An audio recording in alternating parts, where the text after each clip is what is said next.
नमस्ते दोस्तों, कहानी पसंद आए तो चैनल को लाइक सब्सक्राइब जरूर करना। दामोदर के ऊपर कामनी समेत 20 औरतों ने छेड़छाड़ करने का केस दायर किया था। प्रधानमंत्री ने सख्ती दिखाते हुए उन्हें मंत्री पद से हटा दिया। चूंकि वे वरिष्ठ मंत्री रहे हैं, इसलिए उनसे इस्तीफा लिया गया और अदालत के फैसले के आधार पर उनके ऊपर कार्रवाई होगी। इस सब में प्रधानमंत्री का बयान आग में घी का काम कर रहा था। मैंने प्रधानमंत्री पद की जिम्मेदारियों का पालन करते हुए दामोदर से इस्तीफा लेकर मंत्री परिषद से बाहर कर दिया है।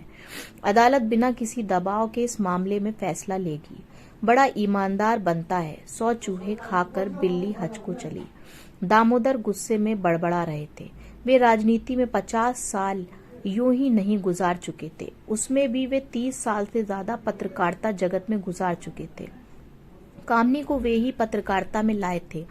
शाम को अपनी सफाई में दी गई प्रेस कॉन्फ्रेंस में दामोदर वहां आए, पत्रकारों पर फट पड़े।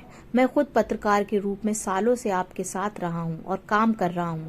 इन आरोपों में कोई दम नहीं, पर पत्रकार के रूप में आप सब जांच में सहयोग दें और सच को छापें। मैंने भी मंत्री पद से इसलिए इस्तीफा दिया क्योंकि न्यायपालिका में मेरा पूरा विश्वास है कि वह सही जांच करेगी। दूसरी बात यह है कि जिस दिन की बात कामनी बता रही है, उस दौरान मैं प्रधानमंत्री के श्रीलंका दौरे को कवर करने वहां गया हुआ था और एक वक्त में मैं 2 जगह नहीं रह सकता। फिर कामनी ने आप पर आरोप क्यों लगाया? एक पत्रकार का ये सवाल था। आरोप तो कोई भी किसी पे लगा सकता है। मेरे इतने साल की पत्रकारिता और राजनीति के करियर में जब कोई गलती नहीं दिखाई दी तो मेरा सीधा चरित्र हनन कर डाला। दामोदर मानो सफाई देते हुए बोले। मीटिंग खत्म करके वे कमरे में लौटे तो उनका कामनी की पुरानी बातों और यादों पर ध्यान चला गया। कामनी, आप क्या लिखती हैं? दामोदर उसकी रचनाओं और बायोडाटा को देखते हुए बोले थे। कुछ नहीं, बस आज से जुड़े विषयों पर छुटपुट रचनाएं लिखी हैं। अभी तुरंत कुछ लिख कर दीजिए। दामोदर 4 पेज देते हुए बोले थे। कामनी ने थोड़ी ही देर में एक ज्वलंत विषय पर रचना लिखकर दे दी। इसके बाद इतिहास से एमए पास कामनी अक्सर लिखती और उसकी रचना छपने लगी। उस दिन भी कवरेज के लिए जब दामोदर कानपुर गए थे तो कामनी उनके साथ थी। बारिश हो रही थी। रात के 11 बजे जब वे कमरे में पहुंचे तो दोनों भीग चुके थे। इसके बाद दामोदर ने कामनी के साथ होटल में छक कर मजे लूटे थे। कामनी ने भी भरपूर सहयोग दिया था। आग में घी तब पड़ा था जब दामोदर कामनी के बजाय राधा से शादी कर बैठे।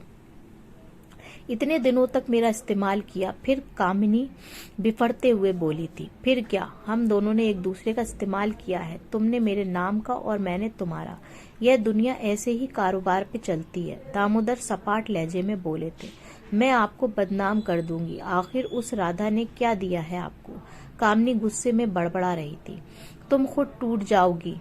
दूसरी बात यह कि मैंने मंत्री की बेटी से शादी की है, तो अब सब अपने आप मिल जाएगा। दामोदर सफाई देते हुए बोले थे। फिर धीरे धीरे दोनों दूर हो गए थे। दामोदर ने सालों से कामनी का चेहरा नहीं देखा था। इतने सालों के बाद वह न जाने कहां से टपक पड़ी।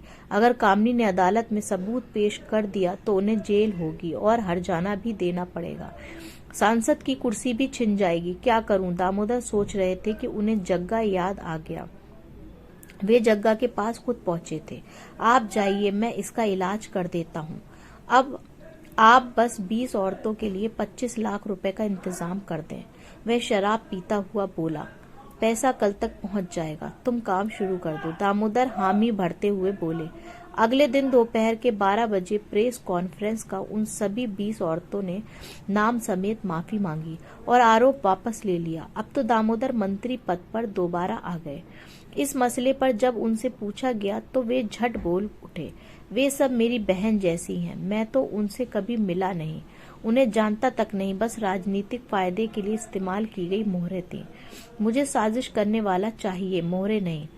मगर वे सब औरतें कहाँ गईं? एक पत्रकार ने पूछा। ये सवाल आप उनसे पूछिए जिन्होंने मुझ पर ऐसा घिनौना आरोप लगवाया था। वह तो भला ही उन बहनों का जिनका जमीर जाग गया और आज मैं आपके सामने हूँ। मेरे सामने खुदकुशी के सिवा कोई रास्ता नहीं था। घड़ियाली आंसू बहाते दामोदर के इस जवाब ने सबको चुप कर दिया। दामोदर दोबारा सही हो जाए तो झट रात में जग्गा को फोन लगाया। आप चिंता मत करो, सारा काम ठीक से हो गया है। जग्गा ने कहा। फिर भी कुछ दामोदर थोड़े शंकित थे। कोई अगर मगर नहीं।